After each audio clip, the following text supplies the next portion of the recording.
এবং আমার বিশ্বাস যে গল্পগুলো যখন দর্শকদের কাছে পৌঁছবে তারা খুব উপভোগ করবে।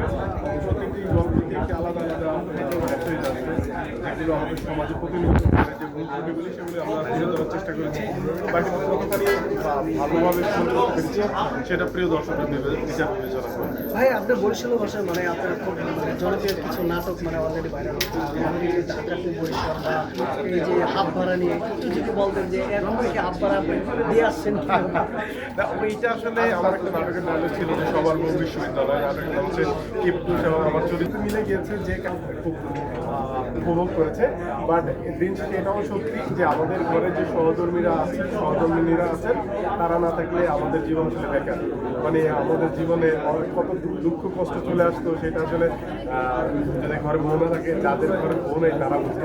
সো ওইটা নাটকের সংরক্ষণ করে শেষে আসলে আমাদের সহধর্মীরাই আমাদের জীবনের অবিচ্ছেদ্য অংশ। ভাই দেশের বাইরে এসে শুটিং করেছে, যেটা প্রথম শুটিং হয় অস্ট্রেলিয়াতে সিডনিতে, তারপরে লন্ডনে, এরপরে মালয়েশিয়ায়, বাংলাদেশে। তো এই গল্পটা প্রিয় দর্শকরা এত দারুণভাবে নিয়েছে, মানে অবিশ্বাস্য রেসপন্স আমার স্কলারশিপের।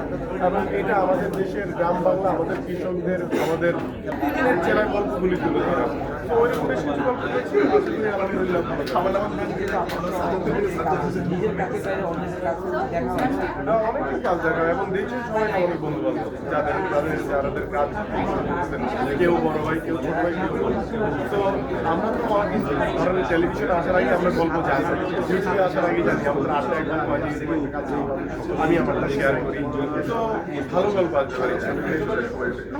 এই প্রশ্নটা যদি আর আপনারা না করেন সাংবাদিক ভাইয়ের, আমি খুশি হই। কারণ কি জানেন, অনেকের বাজেট অনেক ভালো থাকতে পারে, কিন্তু যার বাজেটটা কম তার হৃদয়ে লাগে, কারণ তার পরিবার আছে। তো এই প্রশ্নটা আপনারা করবেন না দয়া করে।